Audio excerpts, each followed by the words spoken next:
"Hot dang, I just can't wait to see that movie in 3D," said nobody ever. At least, not since like 2009, when the hype surrounding James Cameron's Avatar reached all-time highs. And thanks to that movie, as you might remember, the world experienced a period of time where 3D films were just stuffed in our faces. The belief was that Avatar's 3D component was so dazzling, it drew people out in droves to experience it. And if the 3D effect was all it took, why not make every movie 3D? It was a premium format that they could charge a premium price tag for. And more importantly, it forced the theater-going experience to become mandatory, since you couldn't easily or cheaply get 3D in your home. 3D was a game changer. It was the future of cinema, and Hollywood went all in. Until that is, people realized it kinda sucked, and the box office for the specialized films started tanking. But the most interesting part of all of this is that it's not the first time this cycle has happened. So what's the deal? Why is Hollywood so insistent on 3D films? Why don't they seem to stick? And will 3D ever actually be the future of cinema? 3D is exciting. Even if you don't love the medium, you have to admit that it's quite a spectacular effect. And movies have been about spectacle from the very beginning. The first 2D films premiered in 1895. 3D films followed closely behind in 1897. Though the history is murky, one of the earliest adopters of 3D tech was William Freese Green. He custom-built the first 3D camera rig, which he later patented in 1893. The rig had two lenses, about 2.5 inches apart to simulate human eyes. Two reels would be exposed as filming occurred, and when presented using a special viewfinder, a 3D effect could be achieved. William Freese Green did not find success with his 3D movies, but other filmmakers like C. Grivolas did. In 1897, he built a 3D film camera that was based on the anaglyph techniques he had learned with 3D photography years before. The anaglyph technique uses a red and blue filter to separate out the left and right images. The blue filter blocks all red light, and the red filter blocks all blue light. When the images are stacked on top of each other, each eye receives a slightly different image that, when combined, gives off a 3D effect. In the 1890s, you needed a huge viewfinder to sell this effect. These exhibition requirements proved challenging, and because of that, 3D remained mostly unseen until the early 20th century. The first feature-length 3D film arrived in 1922. It was a passion project by Harry K. Farrell called The Power of Love. The screening process used a version of the anaglyph technique with audiences using red and green glasses to view the film. But screening the film in its original 3D format proved to be extremely cumbersome. The film was shown in 3D only once at a special screening in LA, and any future showings were all in 2D. The excitement for 3D lived on, however, and there was a boom of 3D shorts and passion projects that were made independently throughout the early 1900s. But big Hollywood studios didn't take 3D seriously until the 1950s. The 50s were considered the golden age of 3D, because so many 3D movies were released, and for the most part, they were all rather successful and reasonably well received, even if the technology wasn't really there yet. Independent filmmakers kicked off this resurgence with Buona Devil in 1952. The film garnered scathing reviews, like this one from the New York Times that claimed it was a clumsy adventure film. And when reflecting on the 3D effect, they said, "The stereoscopic effect is confused, with some figures appearing with ghosts, some figures appearing three-dimensional, and others in the same frame appearing flat." But despite the unspectacular story and technical difficulties, the film was a hit with audiences, and it sparked a major 3D craze. Hollywood hopped on board with Columbia and Warner Brothers releasing the first 3D films by major studios within 2 days of each other: Man in the Dark and House of Wax. The latter also featured stereophonic sound for the first time to add to the 3D effect. This laid the groundwork for what would eventually become surround sound, and thus began the very short-lived golden age of 3D. The period only lasted about 3 years, but over 50 films were made. They varied in quality, but after about a year, 3D films began cracking at the seams. Though audiences jumped at the novelty in the beginning, they soon all started feeling wary of 3D, like the New York Times reporter. There were just too many technical hindrances. On the production side, shooting in 3D was often twice as expensive since it required twice as many reels, a major turnoff for studios. But perhaps the biggest negatives came from screening the film. Movie theaters needed special equipment to show films in 3D. They needed a projector that could show 2 reels simultaneously, one for each eye. These reels had to remain perfectly in sync with both lenses being perfectly in focus. Otherwise, the film would become unwatchable. A failure in this regard is likely the cause for some of the ghosting referred to by the New York Times reporter, and many of the headaches and nausea reported on by other publications.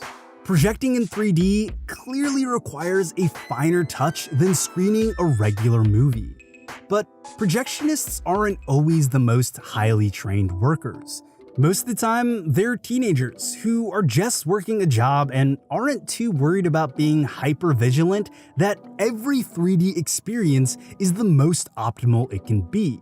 And unlike a suboptimal 2D viewing that, at worst, is just a bummer, a suboptimal 3D viewing is, at best, headache-inducing and at worst, completely unwatchable. Even if all that was perfect, however, the 3D effect was really only viewable when sitting dead center.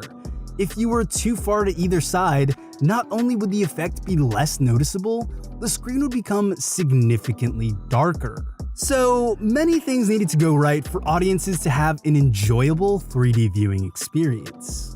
After a while, consumers caught on to the fact that they were paying more to see 3D films, which kept encountering more problems, and they started to get fed up. 3D releases waned in popularity, thanks to the higher price tags and frequent nausea and headaches. Soon enough, they were completely phased out. The last major 3D movie from the Golden Age was Revenge of the Creature in 1955, just 3 years after the boom began. This 1950s cycle sounds really similar to today. 3D movies continue to encounter the same rise and fall over and over. You can track it through the 80s, coming at ya, a Western made in 3D, seemingly just because, dazzled audiences. The novelty drew crowds and revived the technology for a few years. Studios pushed filmmakers to hop on the trend, and we got Jaws 3D, Amityville 3D, Friday the 13th 3D, and reshowings of Golden Age 3D films like Dial M for Murder, because nothing spells easy money like re-releasing a movie that's already been made. Again, audiences complained about headaches and nausea. The revival ended just 2 short years after it began, when Space Hunter: Adventures in the Forbidden Zone completely flopped. The film cost as much as Star Wars to produce, and it barely even turned a profit.